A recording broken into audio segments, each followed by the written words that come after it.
Chapter 8. The minor's parents have willingly surrendered full custody to the state, as she does not appear to have the capacity to manage life in the regular population. PsyMed report on Sophia Russo, minor, age 8. Max had been a cop for over a decade. It didn't take him long to connect the dots. Staring out at the city streets, he tried to wipe out the image of Sophia slipping softly into the last good night, unable to believe that this smart, steely woman would ever give in to death without a fight. And do you think suicide is preferable to rehabilitation? I believe the choice is the individual's. A pause. But if you're asking if I would ever make that choice, no. She tapped the screen of her organizer with a little laser pen. Would you like to talk about the second suspicious death? Convinced by her absolute answer on the issue of suicide, he turned his mind back to the case. Carmichael Jones, he said. Massive coronary in his suite while at a meeting in the Cayman Islands. Maid found him. Pathologist ruled he'd been dead for at least 2-3 hours at that stage. Sophia didn't say anything for almost a minute. Then, do you have all this data in your head? Yes. Startled at the question, he glanced over, caught those night violet eyes watching him with a focus that felt like a touch. Don't you? No, I have other things in my head. She dropped her gaze to the screen of the organizer, cutting off that topic, but he felt its shadowy echo all around him. His hands clenched on the steering wheel. Do you have nightmares? I don't dream. It was the non-answer he'd expected, but then she added, it's easy for them to say that, and he knew Sophia had looked into the abyss and screamed. Even as he opened his mouth to reply, she spoke again, and this time, her words were icily pragmatic. Carmichael Jones was Counselor Duncan's main advisor in relation to the property arm of her business. Max let her retreat for now. Construction's a big part of her empire from what I've heard. Yes. She's had a lot of success building changeling-aimed complexes. He considered what he knew of changelings. His friendship with Clay, and another Dark River sentinel Dorian was solid, but it had been earned through blood. In general, when it came to strangers, the predatory species tended to maintain a reserved distance. How did she manage that? She has an agreement with your friend's pack. I believe it's proven a beneficial arrangement for both parties. A little movement as she settled against her seat, the scent of her a tantalizing stroke across his senses. There are rumors the Snowdancer Wolves are a silent party in many of these deals, but no confirmation. Max whistled. If the cats were chilly when it came to outsiders, the wolves were downright glacial. Did Carmichael Jones deal with the leopards? No. Nikita is the main contact, which is unusual. Caressing the car through a turn, he shook his head. Not really.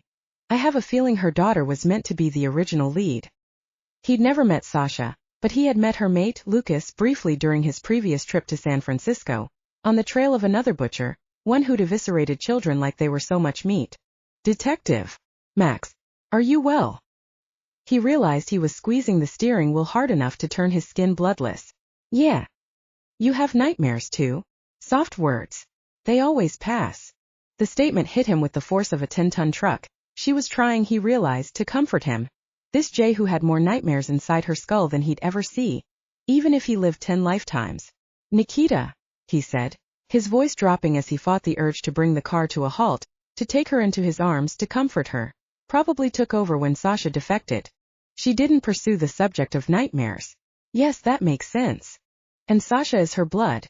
He knew better than anyone that that didn't always mean what it should, but in this case, maybe she needs the contact. Sophia shook her head. Nikita cut off Sasha the instant her daughter proved flawed. Her words, coupled with the direction of his thoughts, threatened to pitch him back into the past, into the life of another unwanted child. Do you think, he said, slamming the door on those memories, that Sasha is flawed? It doesn't matter what I think, only what Counselor Duncan believes. You didn't strike me as a coward, Sophia. Utter stillness. What is it you want from me? It was an outwardly calm question, but he was certain he heard a bewildered vulnerability beneath the surface.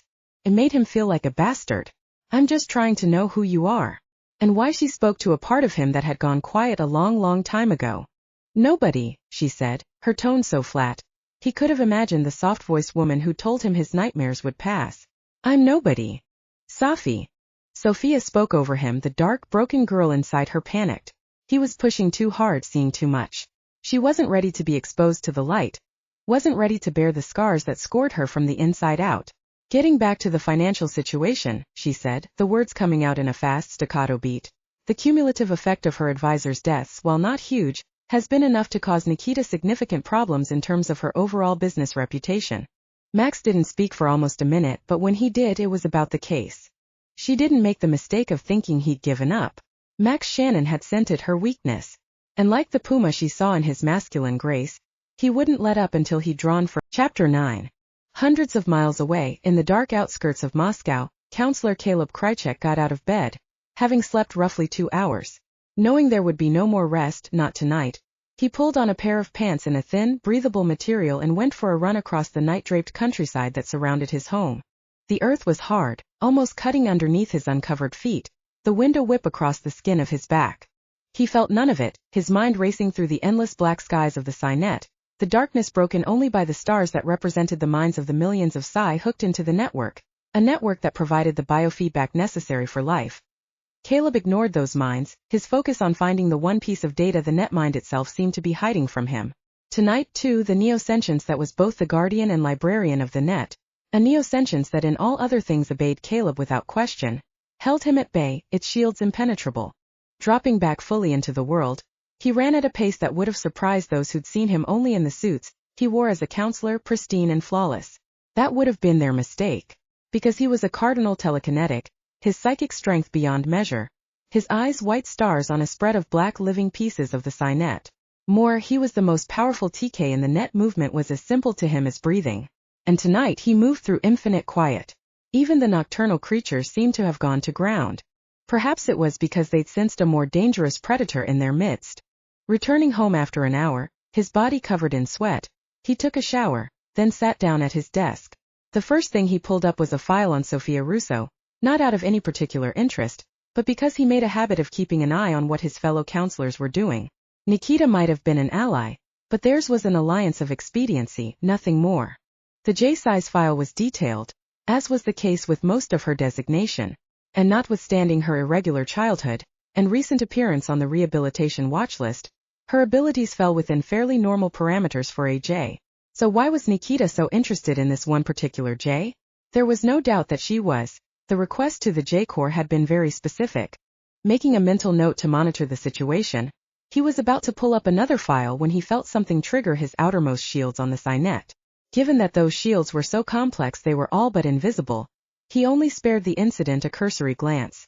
Many people contacted his shields without realizing it. But then the intruder made it through those shields. Caleb opened his psychic eye between one blink and the next. The intruder was gone. Which in itself was an answer, because anyone good enough to have left without getting caught in one of his traps shouldn't have triggered the alarm in the first place. So, he murmured on the physical plane, the game has begun. Chapter 10. Sensation builds.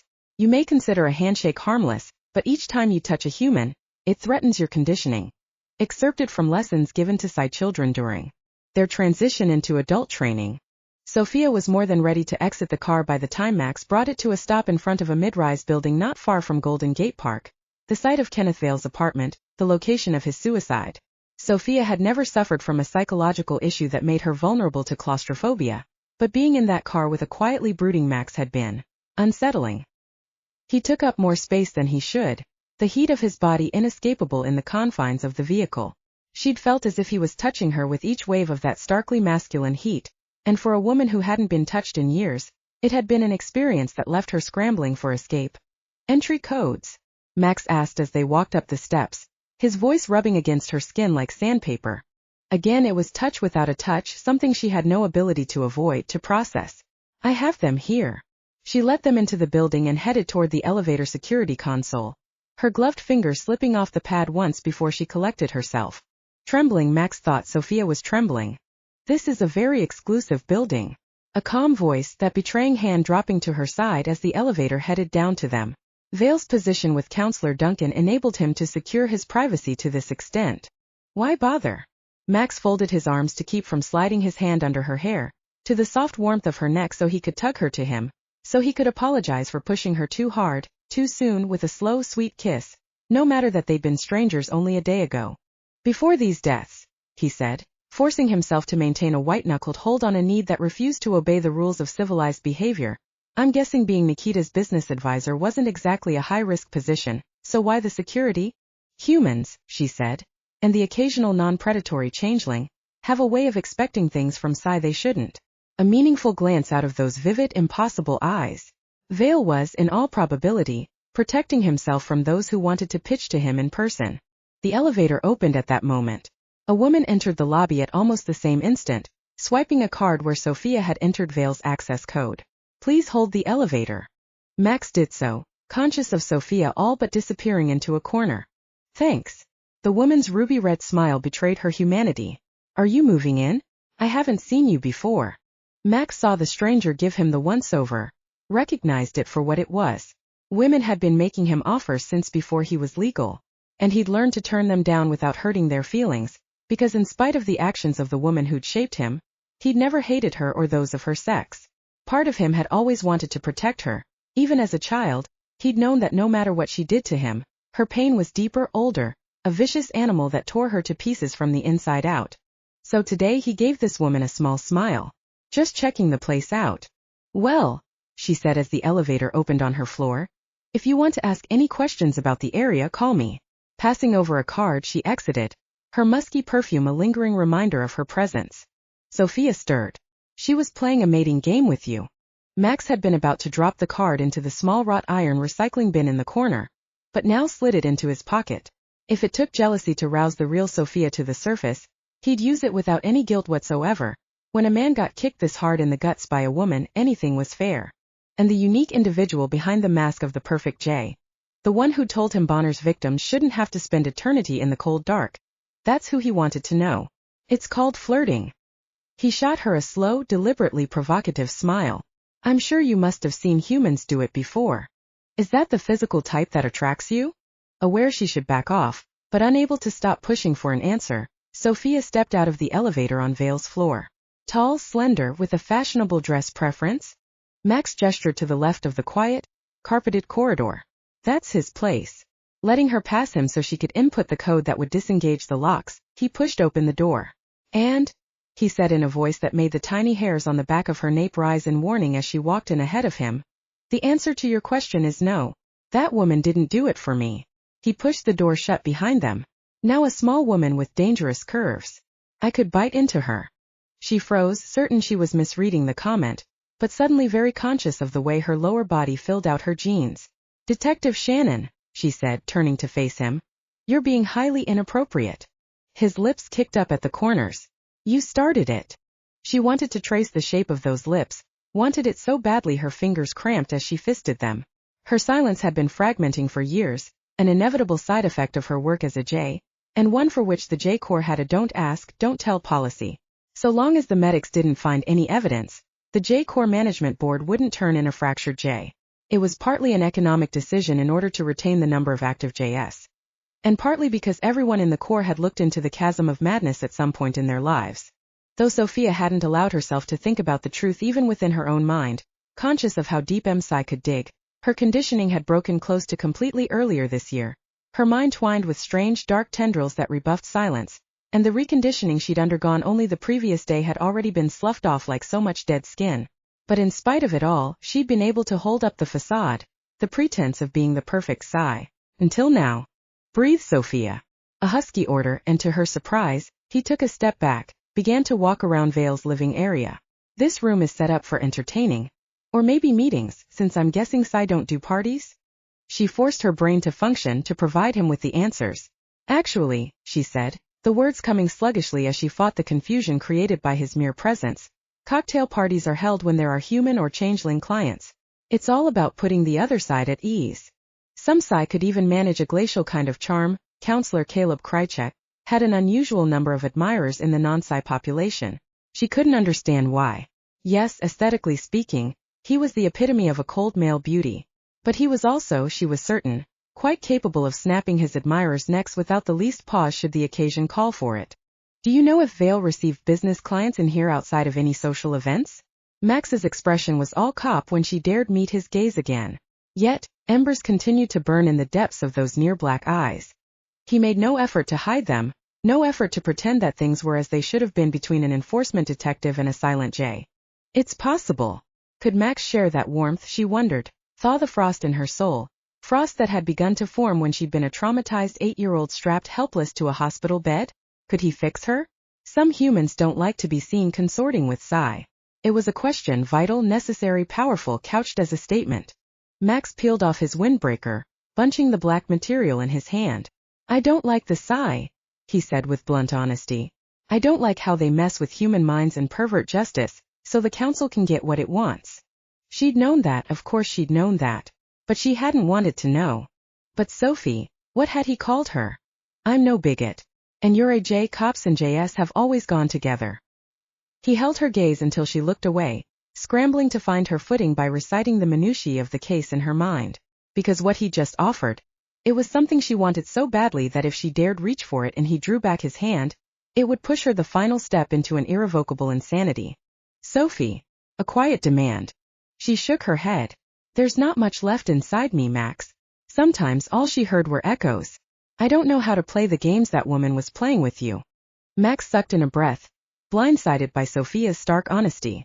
It stripped away the sophisticated rituals of the dance between male and female, allowing no room for illusions and half-truths. He could have pulled back, but he'd made his choice, to follow this strange, powerful attraction through to the end. No games, he said, holding her gaze.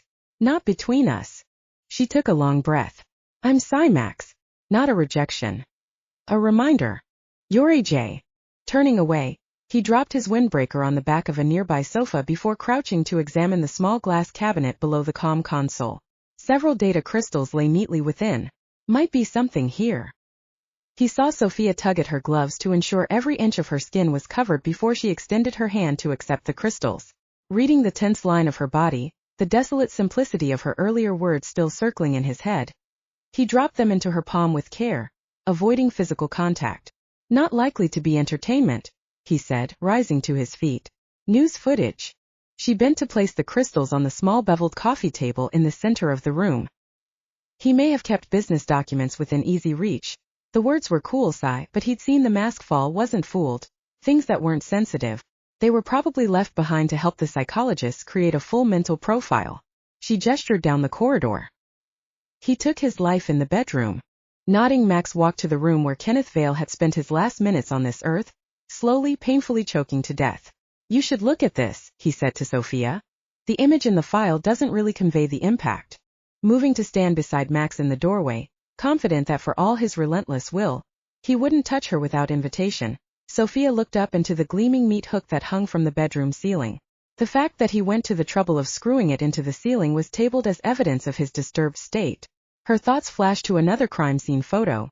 Vale's face contorted, his tongue grotesquely swollen. He'd evacuated his bowels, his expensive wool trousers stained with death. I didn't have a chance to read the full report on the plane, Max said, his gaze still on the brutal shine of the meat hook. How did the investigators explain the fact that there were scratches around his neck? That he realized the irreversible nature of his actions when it was too late. Death was forever. She'd learned that truth young and had never been given a chance to forget. He was a fairly decent telepath, right? At her nod, tiny lines fanned out from the corners of his eyes. Then someone must have heard him cry out for help. They identified Jax in his bloodstream, Sophia said. The general consensus is that he was disoriented by a drug haze, couldn't find the door out of his own mind. You're my Psy expert. Tell me if that's possible. Yes, it is. Mental pathways could twist, could turn, could shatter. Especially if you were a hunted child terrified and screaming. However, Vale had no indicators of any prior drug use, and it seems to me that if he was going to take drugs to dull the edge, he would have simply suicided by that method, using far more effective agents. Making a humming sound low in his throat, Max went to the naked white of the floor below where Vale had taken his life, the carpet having been cut away. Plus, it just doesn't fit the profile Simet had of him before he died. Looking around, he grabbed a chair sitting in one corner of the room and brought it to that barren patch of floor. The fact that everyone was so ready to believe the suicide verdict in spite of all that tells me the Psy are in more trouble than anyone knows. She watched him stand on the chair, her fingers gripping the doorjamb at the sudden transposition of his body with Vale's. Max. His name spilled out, the broken girl inside of her scared, so scared. He was too close to the evil. What if it touched him? This man with his unexpected smiles and his eyes that saw her. Max tugged on the hook, his biceps defined as he placed his weight on the ugly object. Strong, but it had to be. He was hanging here for at least an hour or two before he was found, wasn't he? She forced herself to think. Time of death suggests that. Years of experience sparked her neurons to life, notwithstanding the chill of terror. However, he wasn't seen for 2 days beforehand. Max's eyes met hers. Good girl. Disconcerted by the moment of perfect understanding outside of any psychic connection, she vocalized her conclusions. You believe someone was holding him drugged and hostage during the time it took to install the hook. Maybe not the whole time, but part of it, yeah. Jumping off the chair, he returned it to its previous position. The whole thing smells like a setup, theater for the public. Counselor Duncan was able to keep a lid on the details. Max raised an eyebrow. You telling me no one whispered about it on your signet? According to what I've heard, it's a clearinghouse for pretty much every scrap of data known to Psy around the world. She rarely entered the net these days. There was too much there, too many voices, too many thoughts. It was akin to being battered in a storm-tossed sea, each stray whisper, each murmur a body blow. Yes, you're probably correct, she said, suddenly realizing that Max had a tiny scar high up on his left cheekbone. The tips of her fingers tingled, wanting to touch, to trace, to learn. Max's expression changed. Do it. A quiet, intense command from a human who saw far too much. I can't. Not won't, Max thought. Can't. Why? She looked away, but then returned to hold his gaze. Strong, he thought. She was stronger than she knew. This Jay who'd told him she didn't have much left in her. I'm now a sensitive. She spread her fingers between them. I pick up thoughts through touch. He sucked in a breath as his mind filled with images of her sitting in that room with Bonner's malicious presence only inches away. The skin of her face, her neck so naked, so very vulnerable. What would happen if someone disturbed touched your skin? If I was lucky, I'd go into shock. More likely, the avalanche of images would shear my telepathic shields and kill me. He didn't move, staring at those slender gloved fingers he'd fantasized about having all over him. How long since you've touched another person? It came out harsh, raw, with a need that felt as if it had had years to grow, to mature. Eyes the color of heat lightning met his, overflowing with a loneliness so absolute, it had no end. For years. Chapter 11. Sasha Duncan, Cardinal Isai, mate to the alpha of the strongest leopard pack in the country, and a woman known for her calm in the midst of a crisis, threw a $500,000 book against the wall. Regret struck almost immediately, and she caught the book using her minor telekinetic ability before it hit. But frustration continued to churn within her. According to Alice Eldridge's seminal work on Isai, a cardinal empath should have the capacity to stop a riot of thousands in its tracks, but Sasha couldn't even control 5 people. Those 5 had been volunteers, packmates who trusted her enough to allow her to attempt to feed peaceful emotions into them, after they purposefully got themselves excited. But it doesn't work. Rubbing her hand over the hard mound of her pregnant belly, she stomped outside to find her shirtless mate replacing a window on the left-hand side of their cabin. The area above that cabin was now off-limits. Lucas tended to snarl at her if she even teased him about trying to climb up. Sasha darling, he now said, wiping finger marks off the newly installed pane of glass using his discarded t-shirt. Next time your Hellion fan club wants to play catch, I suggest Dorian's place. Her Hellion fan club was composed of twin cubs, Roman and Julian, and Dorian's house was made of glass. Normally that kind of a distinctly feline comment would have made her laugh. Today she kicked bad-temperedly at the forest floor. That book just assumes so much knowledge. As if I'm supposed to magically pluck the information out of the ether. Another kick. What kind of a thesis is that? Shouldn't a doctoral student know better than to? Sasha. She snapped up her head, all but growling. What? Her mate leaned forward in a deceptively slow move, snagged her shoulders and kissed her, and kept on kissing her until she melted, closing her hands over the warm silk of the skin that covered his muscular shoulders. You need a haircut, she murmured into the kiss. The black strands were long enough to brush the backs of her hands. He kissed her again, his lips smiling against hers. I'm scared of scissors. Excuses. She stroked her fingers through the strands. You just like girls going crazy over your hair. Busted. A warm, loving stroke over her belly. How's our rock star doing? Loud as always. She'd been able to sense the life force of their baby from a couple of weeks after conception. At 5 months, that tiny life was now a constant presence in the back of her mind. Normally content, often happy, and sometimes delighted. Like now. Their baby knew its father's voice, his presence. Thank you for the kiss. The unspoken support. It's a hardship keeping up with your demands, a mock sigh. But someone's got to do it. Another nibbling, laughing kiss when she snarled at him, and she was getting quite good at it after the number of times he'd done it to her. So, he said after he had her breathless. The funneling emotion trick didn't work? No, it did. But only for a short period. I can't hold it for longer than maybe 30 seconds. Turning, she leaned her back against his chest. There's something I'm missing. Lucas's arm came around her upper chest, holding her to him. Have you considered talking to Dev? He asked, referring to the leader of the forgotten Psy who'd left the net over 100 years ago and formed their own society. I was thinking of doing that. She gripped his arm. I wish Nikita had known the joy I feel now. I wonder sometimes if she heard me like I do our baby, or if silence blocks that connection. It must, Lucas said, brushing his lips over her temple, the scent of him a stroke of wildness touched with clean male sweat. How else could a woman carry a child for 9 months and not love it with every beat of her heart?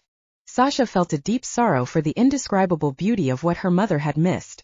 Do you think she'll care that she'll soon have a grandchild? They'd managed to keep the pregnancy under wraps from the general public so far, helped in part by the way the baby sat on her frame, and by clever use of clothing, but it had soon become impossible to hide the wonderful truth. Lucas's free hand slipped between them to massage her lower back with strong circular strokes. Better. How did you know? She pressed a kiss to his biceps. I'll melt if you keep doing that. But her panther had turned serious. Do you want to see your mother, kitten? I don't know. Chapter 12. The records of your birth were destroyed during a fire 25 years ago, unfortunately before they had been archived. We are very sorry to be unable to help you in your search. Sisters of Hope Hospital, City of New York. To Max Shannon, January 2079. Max and Sophia didn't speak again until they were well on their way to the private garage where Nikita had stashed the vehicle the third presumed victim had been driving when she died. Is it just the disturbed that you have to be careful of? Max's mind was still reeling at the realization that this woman whose skin he'd wanted to stroke from the very first, whose body sang a siren song to his, might be forever out of his reach. Most cops, Sophia said in a quiet, even tone that cut as deep as a scalpel, carry as many nightmares as a jay touching one would be akin to slamming a lightning bolt into my head. His hands clenched on the steering wheel as she continued to speak. All Psy run the risk of becoming sensitive, but JS tend to have the highest rates of actual onset. To counteract that, the council once considered banning touch from the instant of birth, but there proved to be certain undesirable consequences to such a course of action. Tactile aversion is taught to us as part of the final stages of our conditioning. Max thought of the hours, the days he'd spent locked in a dark box, without any hope of a kind touch when he was finally let out, and knew that no matter the horror, he'd been lucky. Because he'd seen pictures of 20th century orphanages where babies had been left to rot in their cribs. Those children had been damaged beyond repair. I can't see a Psy rocking her baby to sleep, he said, feeling a tug deep in his soul. He'd rock his child to sleep, no damn question about it. No son or daughter of his was ever going to wonder what was so wrong with him that his own parent couldn't bear the sight of him. What kind of touch, he said, swallowing the knife blade of pain that was his past, is permitted during childhood? Nurses hold children during feedings, walk around with them at times. Contact is prescribed at the optimal level to ensure psychological health. Sounded so cold, so clinical. But the hell of it was better care than he'd ever had. When he'd been very small and helpless, perhaps his mother had felt a surge of maternal love. But Max didn't think so. Hate that deep, that violent took time to grow to mature. A small light flashed once on Sophia's organizer, snapping his attention back to the present. Anything important? No, just an update on one of my cases from the prosecuting attorney. We won. She put a hand on the dash to brace herself as the car came to a sudden halt upon sensing the dog that had darted into the road. Max scowled at the owner of the little terrier but let it go at that. Getting the car running again, he glanced to his left. This is it. Time to focus on the case, rather than his impossible fascination with a jay who might go mad. Might die if he touched her. Do you know much about cars? Sophia asked as they walked to the garage entrance, tugging at her gloves in a gesture she recognized as anxious. She couldn't help it, her nerves abraded. The more she was around Max, the more she found herself thinking about the faint hope that had taken shape in the back of her mind when she'd read his file. Max shoved his own hands into his pockets, his stride unconsciously graceful. It made another forbidden thought surface in the darkest, most secret corner of her mind. A thought tied to the whispered intimacy of sex. She'd never before considered the act, one that would tear apart the final fragile threads of her psyche, but today she found she didn't want to die without seeing Max Shannon's naked body move with that powerful liquid grace. She was so consumed by the fantasy it took her a moment to realize he was speaking. hoping to talk to the mechanic who actually went over it. If she's not on shift, we'll just take a look at the vehicle, come back later to talk to her face to face. I'm no expert on cars, but I want to read her. Yes, Sophia managed to say as they reached the entrance, to be met by a well-groomed young female in blue overalls. Her name tag identified her as the chief mechanic. Detective Shannon, Ms. Russo, please follow me. With that, she led them toward an isolated and sealed workroom at the very back of the garage. This was Alison Marceau's car. Eyes on the crumpled wreck of what had once been a dark green sedan, Max blew out a surprised breath. The majority of cars these days survived most impacts with the passenger cage intact. This was so much spaghetti. Car versus tree? Out near Modesto, the mechanic answered, heading to the computer station built into the large workbench at the back of the room. She was discovered by the leopards after they heard the sound of the initial impact. Max made a mental note to talk to Clay, find out anything that may not have made it into the official files. Psy, and even many humans, had a tendency to disregard the acute nature of changeling senses. Could be the cats had scented something that could have caused the crash. Maybe even caught a hint of another person in the vicinity. You did the work on this yourself? Yes. She pulled up something on the screen in front of her. According to the data stored in the onboard computer, the mechanic continued. Ms. Marceau didn't brake but accelerated on the turn. Sophia stepped up beside the other woman. That's not in the file. Counselor Duncan asked me to keep it out of the official record. Sophia glanced at him, her unspoken thought clear. Suicide? Funny coincidence, he murmured under his breath. Is it possible, he said, that the car could have been rigged so that the brake was read as the accelerator by the computer? The mechanic replied with a positive answer, but said she needed more time to investigate. The computer's memory chip was severely damaged in the crash. It took me close to 2 weeks to retrieve what information we have at present. Anything you find out, Max said, writing down his cell code for her. I want to know. 10 minutes and a few more questions later, Max and Sophia exited the garage into the crisp air of San Francisco. Let's walk. I need to think. All right. They were almost 100 yards down the slight slope before he vocalized his thoughts. Humans aren't the only ones vulnerable to psychic attack. If the car's systems prove clean, then Alison Marceau could have been coerced to do what she did. Sophia realized she was walking too close to him, close enough to feel the rough caress of his body heat. The psychic control of the aggressor would have to be considerable. His arm brushed hers, a hard, warm stroke. Marceau was a Gradient 7 telepath. A warning shrieked in her head, but she didn't move away. Her shields would have been airtight. All you need, Max said, his gaze distant, is a crack, a fissure. Her arm burned where he touched up against it, and though she knew it for a psychosomatic reaction, the contact having been muted by the layers of clothing between them, she clung to the sensation.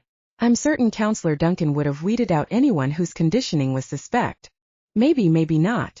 You're thinking of Sasha, she said, shifting a single dangerous inch closer to the living heat of him. I wouldn't consider that a parallel. No. His hair lifted in the breeze blowing off the bay, bearing the clean, perfect lines of his face. Psy are almost obsessive about bloodlines, she said, her thoughts buried in memories of a past that proved the truth of that assertion beyond any doubt. It's a loyalty unlike human loyalty. Nevertheless, it is loyalty.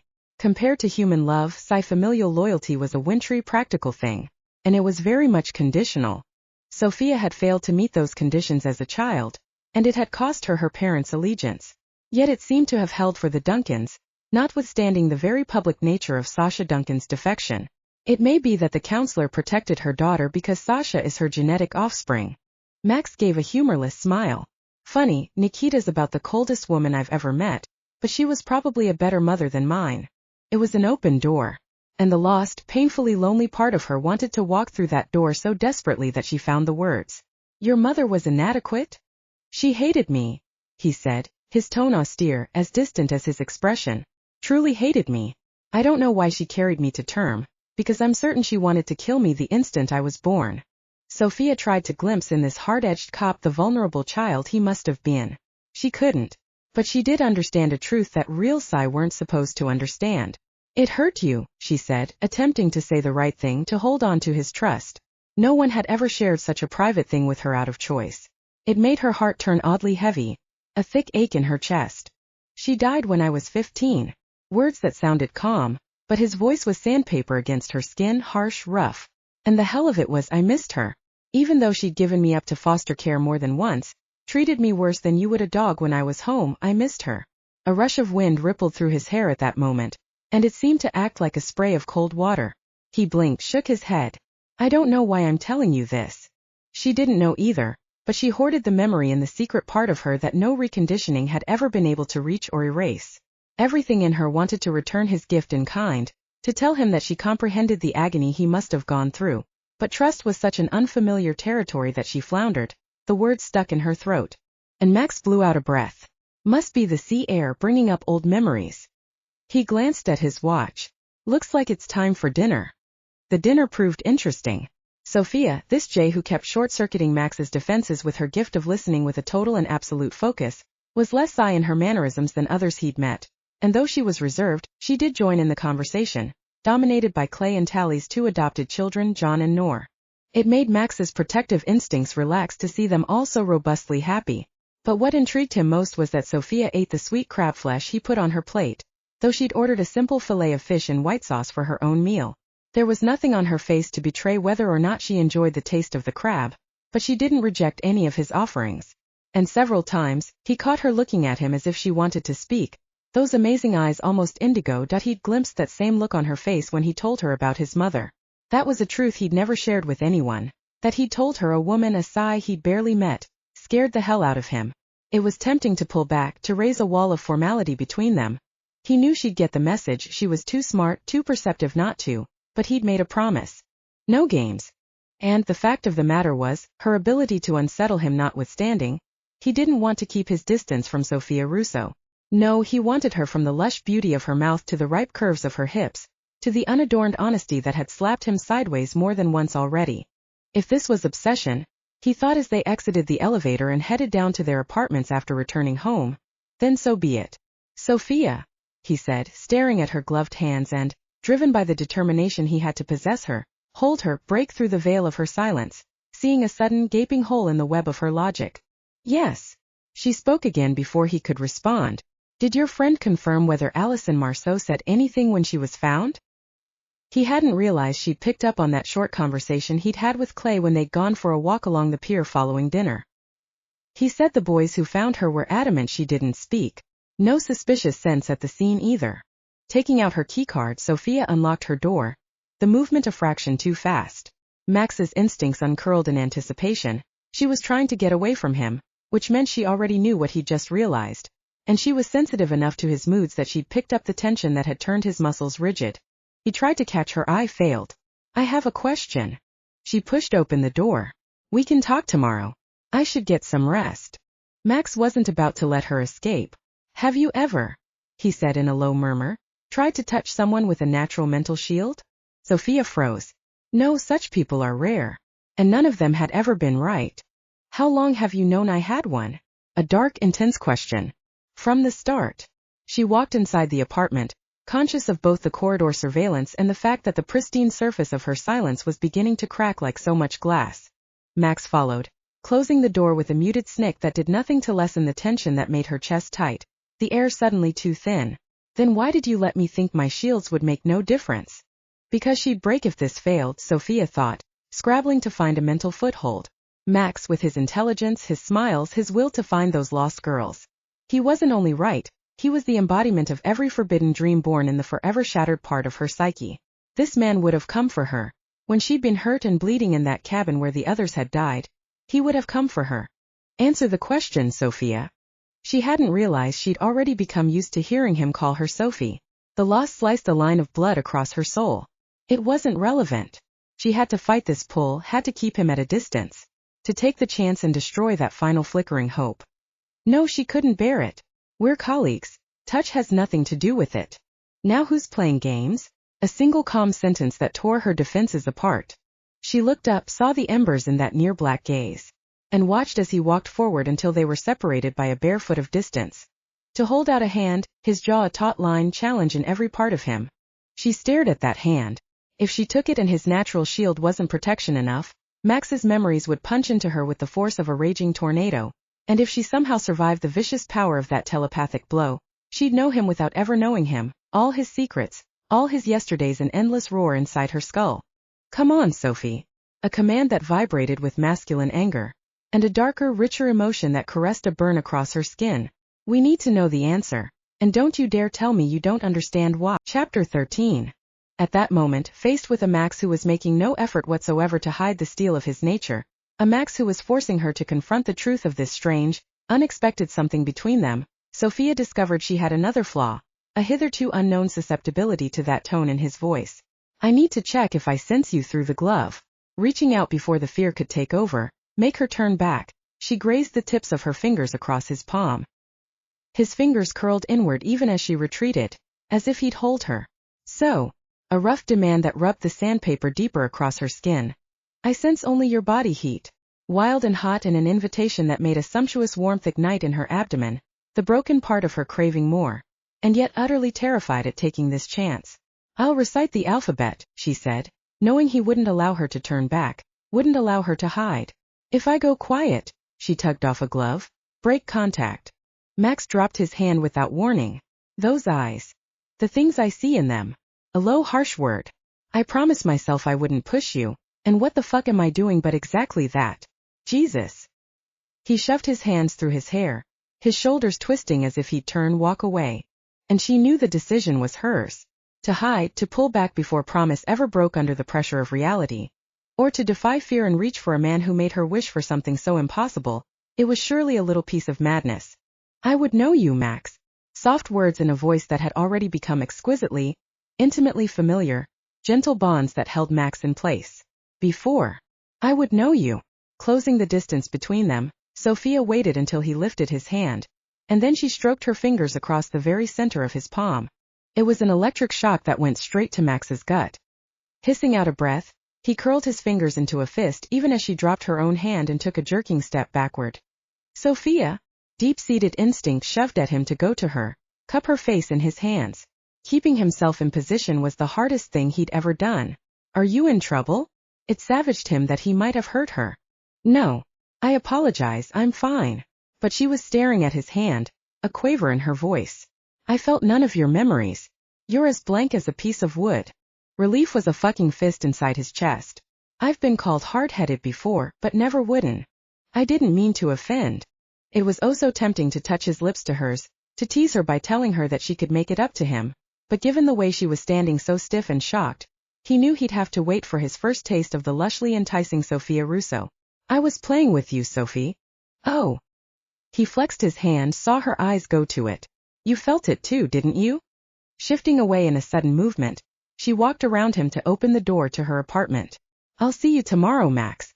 Sophia stood with her back to the door she closed behind Max until she heard his own door open and close. Only then did she slide down the wall to sit with her legs stretched out in front of her, her entire body buzzing in a way that was simply not in the realm of her experience.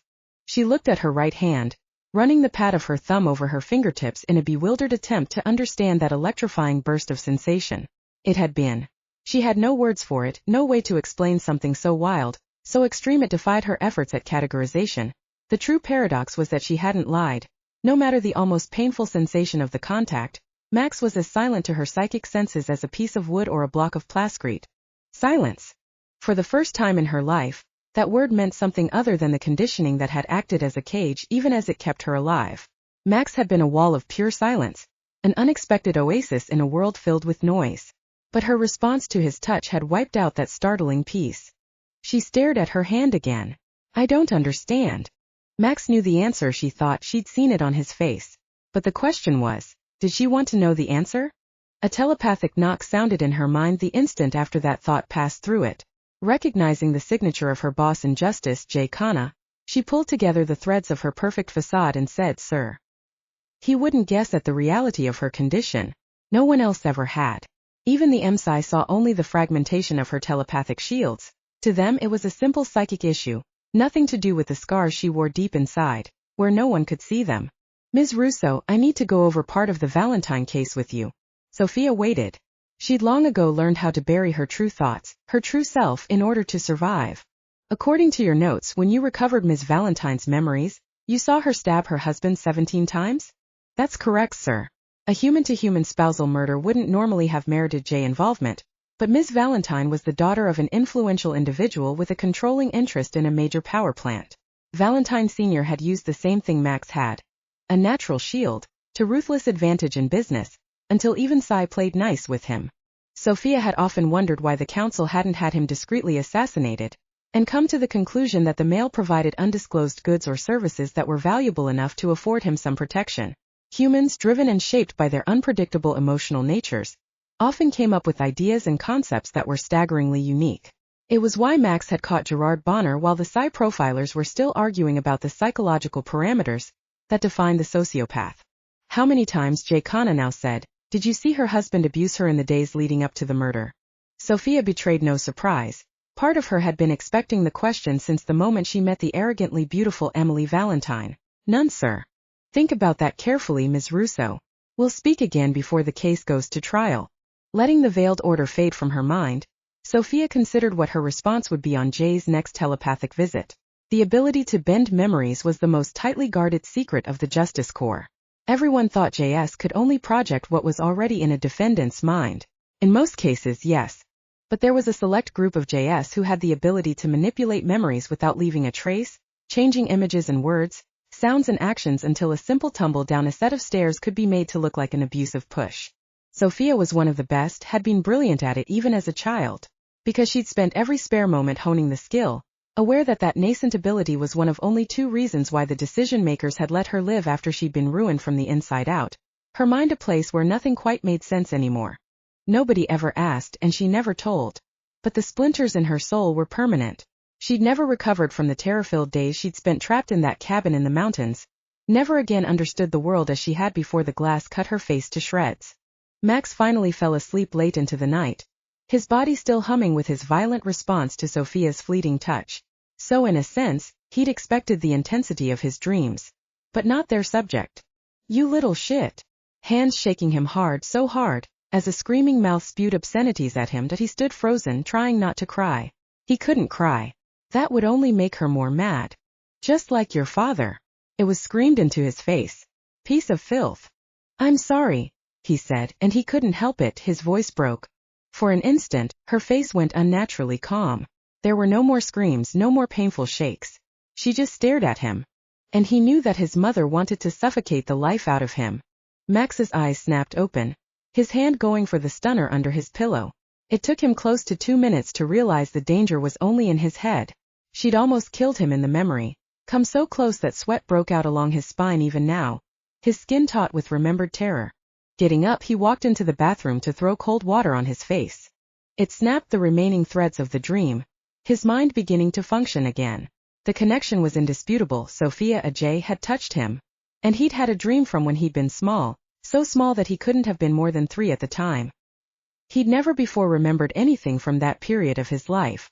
The consequences of further contact didn't escape him, but when it came to Sophia Russo, Max had no intention of retreating. Max invited Sophia into the privacy of his apartment the next morning when she came to meet him for the drive to Nikita's office. Shadows bruised the skin beneath her eyes, her bones cutting blades against that normally lush skin. "Tough night," he murmured. "I should know better than anyone that memories are never gone," she said in an echo of his own thoughts. "But even I, it seems, have some delusions left." Raising his hand with a slowness that gave her plenty of warning, he began to play with a lock of her hair. She went preternaturally still, but she didn't stop him. "Memories aren't always vicious," he said, speaking to both of them. "I'll remember the softness of your hair each time I smell your shampoo. Let's see, vanilla and," he paused, took a long indulgent breath. "Below it some kind of a flower." To his surprise she answered, "Lavender soap. I use it on my body." Then she lifted her own hand, hesitated. He bent his head in invitation, his heart kicking against his ribs. "Slow, Max," he ordered himself, "take it fucking slow." He waited for her fingertips to stroke through his hair, however she touched not his hair, but his lips. He couldn't control the shudder that rippled through him. The leather synth of her glove was warm with her body heat, the pressure so slight as to be non-existent, but it held him captive, slave to her desires. "This," she whispered, tracing the shape of his mouth, "will be a good memory." It was tempting to surrender to the pleasure, but she'd come to him with nightmares in her eyes. "Tell me about your dreams." "You said your mother hated you," she said, the harshness of the words nullified by the delicate way she stroked over his lower lip, as if fascinated by the feel of him. "Mine rejected me as absolutely." The hunger to hold her strained at every one of his muscles, the butterfly flirtation of her touch fuel to his instincts. Why? The cop in him said this was important, that it held the key to understanding her. I was imperfect. Dropping her hand, she took a step back. We should begin the drive to Nikita's. Imperfect. Anger burned a steel flame inside him, but he angled his head in acquiescence, not trusting himself to stop with a simple comforting touch, not when he wanted to crush her to him, teach her that he saw her as anything but imperfect. Neither of them spoke again until they were in the car and on the road. My knowledge of Nikita is based on what I've seen in the media, he said as they merged into the morning traffic. She comes across as intelligent, a cutthroat businesswoman. I agree. Sophia felt her muscles relax at the realization that Max didn't intend to press her to take the next step in this unforeseen, unpredictable dance. The part of her that had been waiting for him for a broken, tormented eternity wanted to rush, to race, but the simple fact was, she didn't have the capacity to process anything more than what they'd already done. Not yet. Nikita also seems to be one of the few high-level Psy who thinks in truly global terms. She is, as far as I know, the solitary counselor who has such close ties with the changeling group. I heard that Anthony Kyriakis is still subcontracting for seeing work out to his daughter, Faith. Sophia nodded, having followed the news of Faith Nightstar's defection. Forseers were rumored to be even more mentally unstable than JS, and yet Faith had survived. Though Sophia had always known that any such defection was out of the question for her. Her mind woven inextricably into the fabric of the net, Faith Nightstar's survival had seemed a victory for all of them who were labeled mad and had their lives erased from existence. Yes, she said in response to Max's question. Anthony is also involved with the changelings, but according to my research, Nikita was the one who took the first step into such an arrangement when she formed a business alliance with Dark River's construction arm. Max switched lanes, his brow furrowed in thought. Could be something there, he murmured, and she could almost hear his brain working, making connections with a speed that many Psy, certain of the superiority of their mental abilities, would find extraordinary. Any more details on the construction deals? Forcing herself to look away from the clean lines of his profile, the sleek strands of black hair that glimmered with hidden red highlights in direct sunlight, Sophia checked her data. It looks like her firm is gaining changeling housing contracts not only in the US, but also internationally. The murders may be motivated by professional rivalry. It would fit. Max tapped a finger on the steering wheel. Each of the victims died on the verge of a major deal. Surprised, Sophia quickly skimmed through the relevant parts of the file and realized he was right. All three were linchpins bringing something unique to the table, she said out loud. Their deaths derailed the entire process in each case. Nothing obvious connects the three deals, Max said. We need to find out if there's a link beneath the surface. If one particular competitor benefits with Nikita effectively out of the run. A beeping interrupted his words. That's my cell. He nodded at where it sat in the holder on the dash. Can you check the caller's name? Of course. Picking it up, she glanced at the ID. And felt her mind go quiet, cold, the otherness stirring to life. It is the prosecutor, Mr. Rubin. Chapter 14. I can only show you what the defendant did in that room 10 months ago. To ask me whether or not he is a monster is to presume I have an intimate knowledge of monsters. That response by Sophia Russo J. to a question posed by the prosecution in case 23180. State of Nebraska v. Donnelly. Mouth a grim line. Max brought the vehicle to a stop in the half-empty car park of a restaurant that hadn't yet opened. Listening to his end of the conversation, she divined the reason for the call by the time he hung up. Bonner wants to talk to me again. The thought of trawling through that mind full of malice made her entire body stiffen in revulsion. Better to kill him. Because he might just be the final weight, the one that would cause her shields to shred beyond any hope of repair. And Sophia wasn't ready to have her brain crushed, her psyche, her personality, wiped from existence. Not when she just found Max, found this man who made the cold, dark places fill with light. Clenching her fingers on her organizer, she fought past the whispers of vengeance that seemed to originate in the dark tendrils snaking through her mind and soothed the otherness back to sleep. Bastard says he's got something to share. Some memory he's apparently been able to dig up. Max braced his arm on the back of her seat, playing with a strand of her hair as he'd done in the apartment. She didn't pull away. They had trust between them now. A fragile thing born in the electrical storm of their first real touch. I suggest that this one time we let him play his games. No matter her hunger to live, to steal and claw every extra day she could out of this life, she couldn't walk away from Bonner's evil. Not when the cost of protecting herself would be to abandon those lost girls, leave them buried and forgotten in the dark. No one should be forgotten. No one. If we play it right, she said, remembering 3 other young lives that had been willfully erased from every mind but her own. It'll only increase his frustration, make him more malleable. Max's eyes filled with raw, edgy emotions she'd never get the chance to study, to truly know. Not in this lifetime. So she asked, "What are you thinking?" "That it's a pity torture is illegal. A visceral anger in every world. We'll set up a conference. We're not traipsing up to him so he can have a convenient memory lapse. The systems at our apartment won't have the necessary encryption." Sophia's own anger was a colder thing. A thing that saw nothing wrong in taking an eye for an eye, a life for a life. "We could ask enforcement if they have a secure link. Their system was pretty good last time I was here." Releasing her hair with a little tug that made her scalp prickle with sensation, the ice thawing in a flare of white-hot heat, he rubbed at his jaw. "But they have leaks. There are leaks in every enforcement building. Facilitated, in most cases, by the PSI.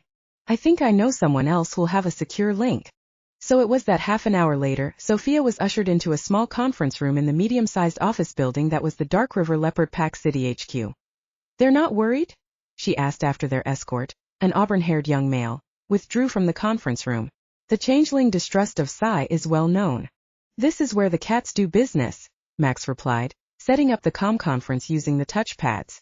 "Some of that business is with Psi. And don't forget, Dark River has several Psi defectors in its ranks. This building is full of changelings." The statement of the obvious slipped out. Max turned to pin her to the spot with his eyes. "Are you having trouble?" "No," she tugged her gloves more securely over her wrists and snugly below the cuffs of her white shirt, the action more of comfort than necessity. "Changelings are actually restful." A raised eyebrow, those solid shoulders relaxing as he returned his attention to the comm controls. "Not many people would describe them that way. They tend to have this wild energy below the human surface." She wanted to point out that he burned with that same wild energy, though in his case it was contained so well most people would never guess at it. All those women who wanted to own him, she thought, they didn't understand what it was they dared attempt to harness. But she knew. And she wondered what it would be like to stroke that sleekly muscular body with her bare hands. He looked up, caught her watching him. "When we're alone." A tease. And a warning. Closing her hand over the arm of her chair, she jerked away her head. "Changelings all have natural mental shields. So why are you tense enough to snap?" It was impossible not to glance back at him, to watch him as he rechecked the encryption, lines of concentration across his brow. At that moment the leash slipped free, the reins broke, and everything disappeared but the promise and the danger that was Detective Max Shannon. She wanted to touch the skin exposed at his nape, wanted to know if it was soft or rough, wanted to strip off his shirt and rub her lips over the muscles that shifted beneath that honey-colored skin, wanted to stroke and know and possess. She simply wanted. Changelings like to touch. Came out soft, husky. Max's shoulders grew tight, but he didn't turn. "I asked Clay about that while you were in the bathroom just before. They don't presume skin privileges, so you're safe." Skin privileges. She tested the unfamiliar term, gleaning its meaning from the context. "And you, Max?" Thought translated into words so fast, she had no chance, or will, to hold them back. "Are you easy with skin privileges?" Max moved to brace his hands on the back of her chair, leaning down until his lips threatened to brush the tip of her ear. "It depends on who's asking." The scent of him surrounded her as he placed his hands on the table on either side of her. A sensual trap. "But if you're talking about a certain J, well, for her, I might be very, very easy." A tight kind of heat bloomed in Sophia's stomach, a strange fire that burned even the darkest, most secret part of her. Max, she didn't know what she was asking for. Her heart beat an erratic tattoo against her ribs. Max pushed off the table with a groan. "We can't do this here. It's almost time for the conference." A light touch on her shoulder, holding a protectiveness that shook her, disarmed her. "You ready, Sophie?" His voice, his presence, his willingness to be her shield. It shook her, but she nodded. Yes. This had to be done, those girls had to be brought home. Even a Psi without any family of her own understood the importance of children, the ties of blood. To lose a child in the net was to lose not only your immortality, but also your chance to gain the unqualified loyalty of at least one individual. Unless, of course, you were young enough to sire or carry other progeny. Sophia's parents had been in their early 30s the summer she turned 8 and everything fractured. They'd gone on to have 2 more children, both with each other. Their genes, after all, had already proved a complementary set. Her siblings, too, were high-gradient telepaths, not as strong as her, but they weren't broken. Bartholomew Rubin's face appeared on screen at that moment, slicing away the heart pain of the past with the sadistic evil of the present. Max, Ms. Russo, good to see you. You'll be transferred to Bonner in a few seconds. You flew there, Bart? Max asked. Waste of time. No, I'm in another prison. The prosecutor's lips curved in a humorless smile. Bonner's not going to be pleased we didn't all start running when he said fetch. A warning countdown appeared in the corner of the screen. 10. Max snorted. I'm not exactly worried about pleasing the bastard. 9. I'll be hooked into the conference. 8. But Bonner will see only Ms. Russo. 7. The scrape of a chair. 6. I'll move a little, Max said. Make sure I'm out of the shot. 5. You good, Sophie? Sophie. Tenderness in the way he said that name, making it something special between them, a gift. 4. Yes. She held his gift tight to her heart. 3. Instant you want out. 2. Say the word. 1. Ruben's face disappeared, to be replaced by the gilded blonde looks of a killer so vicious, the tabloids had fought to tell his story.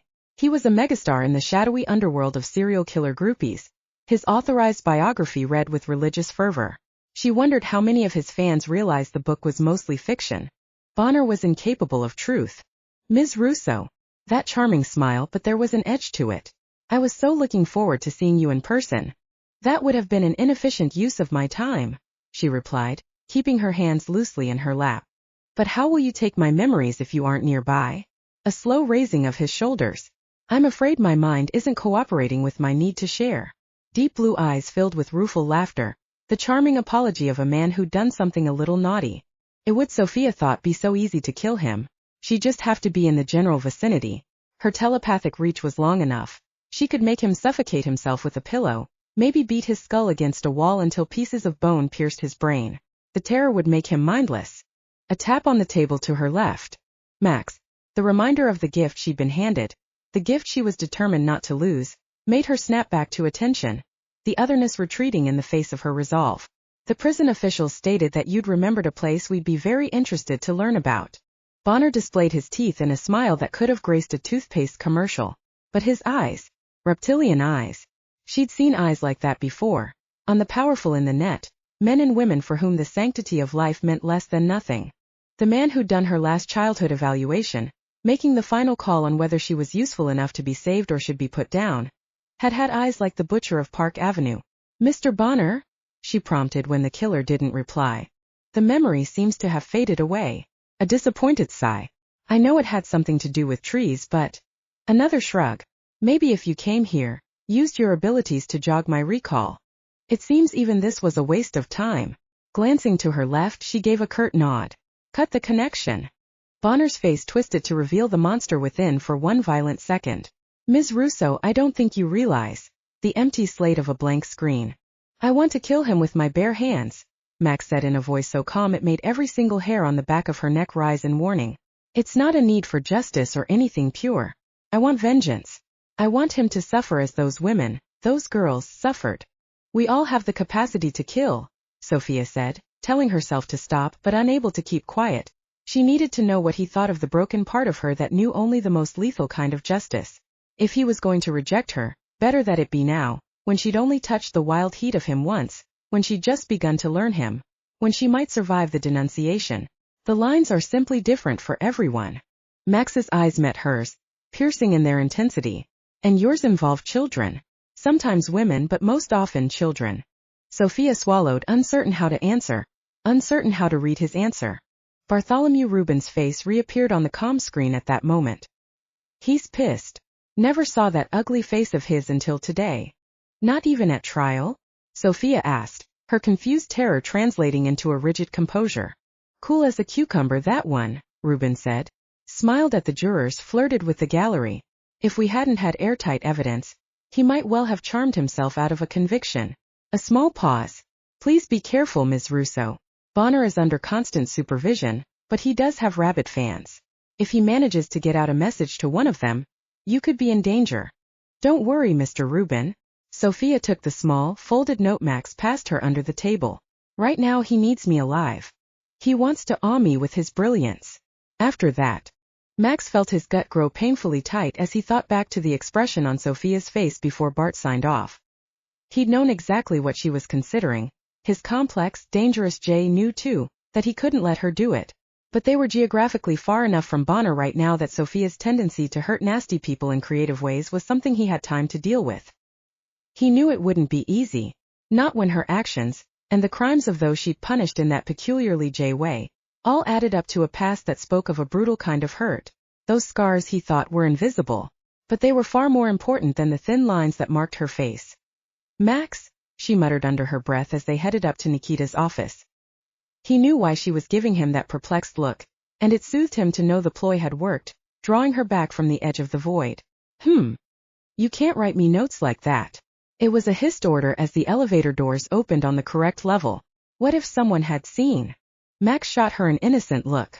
I just asked a simple question. What do you think of boardroom sex? A raised eyebrow. That is not. Well, since you asked, he interrupted, walking into the outer section of Nikita's office, I vote in favor.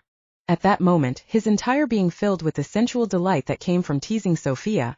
Max had no idea of the bloody consequences that would result from this meeting. Chapter 15. Some women are not meant to be mothers. From the private case notes of Detective Max Shannon. Counselor Nikita Duncan, he thought as they entered her private office, was a beautiful woman. If you like beauty, cut and ice. Perfect. Distant. Cold. According to public records, she was part Japanese, part Russian. That explained the combination of high cheekbones, almond-shaped eyes, above average height. She'd passed on the height to her daughter, but from the images Max had seen, Sasha's black hair curled rather than ran a slick dark rain. Her skin a warm golden brown to Nikita's flawless ivory. Detective Shannon, Ms. Russo. She gestured for them to take the chairs in front of her desk. Actually, counselor, Max said, I think better on my feet. Walking to the huge plate glass window that was the back wall of her office, he looked down into the active buzz of San Francisco and played a hunch. I need you to share the information you've withheld. He felt Sophia's eyes on his back, and had it been any other woman, he'd have been prepared to get a royal reaming later on for springing this on her. But Sophia was unlike anyone he'd ever before met. He had no idea how she'd react, and that both delighted him and frustrated him. It would, Nikita answered, be illogical of me to conceal information when I'm the one who requested this investigation. Max turned enough that he could meet those cool brown eyes. 3 deaths, 1 car accident that you weren't sure was suspicious, 1 suicide that could have been caused by mental illness, 1 heart attack. That's not enough for you to pull in an outsider. Human. Nikita stared at him. A lethal adversary for all that she wore a crisp skirt and shirt, her makeup professional, her hair perfect. It's gratifying, she said into the silence, to know that you have the intelligence to get this task done. With that, she tapped something on her desk. Max guessed she'd activated some kind of an oral shield as a defense against high-tech spies. There was an attempt on my life approximately 4 months ago. I heard rumors. Something to do with the Human Alliance, he said, referring to the most powerful human organization on the planet. On the surface it was all about business, but word was the Alliance had a strong paramilitary arm. Nikita gave a regal nod in response to his question. They placed an explosive device in the elevator I used to access this office and my penthouse. Their apparent plan being to detonate the charge while I was inside. They hooked into your surveillance system? Max asked, supremely conscious of Sophia's silent presence, though his eyes remained on Nikita. Yes. Nikita rose from her chair and, using a thin silver remote, activated a comm panel on what had appeared to be a blank wall. The boy in Max was intrigued enough to have him walking over. This isn't on the market yet. I purchased a small company last year. Their engineers are brilliant, but it's the designers who have proven truly exceptional. Another click in the back of his mind, another piece of the puzzle coming into view. A human company? He caught a hint of vanilla and lavender as Sophia moved to stand on Nikita's other side. And the scent was a slow stroke across his senses, a sensual reminder that his body had chosen this woman, and had no intention of changing its mind. Yes, Nikita said. Then, using the command pad on the side of the screen, she brought up a 3-dimensional model of the Duncan high-rise, drilling down until they were staring at a cross-section of the relevant elevator shaft. Access to this elevator is difficult but not impossible. However, access to the shaft itself is strictly controlled. Computronic security, 24-hour surveillance. Emergency hatch in the elevator? Max asked. Sounds an immediate alarm if it's so much as touched. Max understood the import of her statement when she used a red X to mark the place where the charge had been laid. Above the elevator. Mind beginning to hum with the exhilaration that came from knowing a case was starting to take shape, he tapped the screen, rotating the image until he could have drawn it from memory. Someone inside had to have either greased the wheels for the saboteurs or done the job himself. And the two, he thought, weren't necessarily connected. A smart man might have become aware of the Alliance's plans, used them to further his own agenda. Surveillance footage? By the time I realized the significance of where the charge had been placed, that footage was gone, erased. Sophia stirred, bringing up something on her organizer. The list of those with the security clearance to successfully execute such an erasure is very short, and includes every individual in your inner circle. Precisely, Ms. Russo. I don't seem to have the name of your security chief. He's dead. Brisk words coated in frost. He was killed in an accidental fall 3 weeks before the assassination attempt. Max folded his arms, his gut tight. He was the first victim. Yes, I've come to believe so. Sophia looked up from her organizer. You haven't hired a replacement? No, I haven't found the right candidate. The assistant chief is doing an unobjectionable job at present. Max stared at the image of the Duncan building, but he wasn't really seeing it. There was dedication here, he thought, a long-term commitment that had to rise from a very specific motive, and whatever that motive was, it was about more than the thrill of murder. You're telling me, he said to Nikita, that you no longer trust anyone in your inner circle? No. She cut herself off as her phone began to beep. It must be something critical. I ordered no interruptions. Picking up the handset, she said, Yes. Max glanced at Sophia. Caught by the way a sudden sliver of sunlight glimmered off the rich ebony silk of her hair. He could play with the soft strands for hours, intended to do exactly that once he'd coaxed his Jay into bed. Don't disturb anything. Don't enter. Nikita's words had his attention whiplashing back to her. What is it? She hung up. It seems you will no longer have to satisfy yourself with cold case data. My international financial advisor, Edward Chan, has just been found dead. This time Max thought there was no question of it being murder. Either the people behind the acts were getting impatient, or this was a message. Sophia, you recording? Yes. She clipped a small wireless camera over her ear, curving the lens in front of her left eye. Go. Having barred anyone else from entering, Max took his time looking over the scene, which happened to be on the second highest floor of the Duncan building, right below Nikita's penthouse. The murdered man lay on the otherwise undisturbed bed, his legs hanging over the side. His pants were slate gray, his belt sedate black leather, his white shirt stained like a Rorschach painting in red. No bruises, no defensive marks on his hands.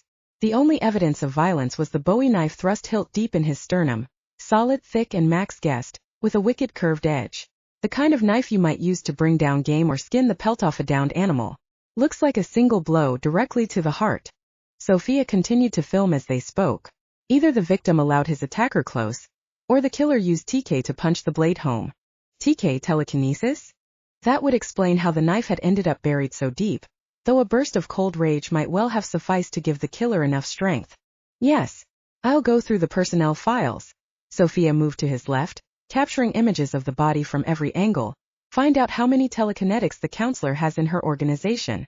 Nikita said Chan got in from Cairo last night, Max murmured, but that he had a number of informal meetings scheduled here in his home office this morning, which meant someone had known his schedule well enough to time the murder when Chan would have been alone and vulnerable. As she shifted position again, the clean purity of Sophia's scent swept over him, providing a much-needed antidote to the ugliness of death. Human or changeling, Max thought, murder always had the same putrid stench, and the dead always screamed for the same justice. Edward Chan was one of Max's now, just like every single one of Bonner's lost victims. It was an individual he trusted, Sophia said. That's the only way a telepath of his strength, 8 on the gradient, could have been taken by surprise. Raising his gaze from Edward Chan's cold flesh, Max put his hands on his hips, pushing back his jacket. One problem though, even the most perfectly aimed stab wound wouldn't have caused death instantaneously, and a telepath could get out an emergency message within seconds, if not less. Unlike with the veil scene, everything here suggested a quick, brutal operation. No time to drug the victim into compliance. Why didn't he call for help? Turn his head a fraction. What are you looking for? He saw nothing remarkable except for a couple of droplets of blood below the damn telepathic blow. If someone hit him with a hard enough one at the same instant that he was stabbed, while his attention was splintered by shock, it would have torn through his shields, destroyed his mind. Cold, calculated. A 1-2 hit to ensure success. Max Sophia's voice was almost soundless. Spine prickling with awareness, He followed her gaze to the bathroom mirror, just barely visible through the half-open door on the other side of the bedroom. The single word was written in blood that had dripped onto the white porcelain of the sink, but the accusation was still very legible. Traitor.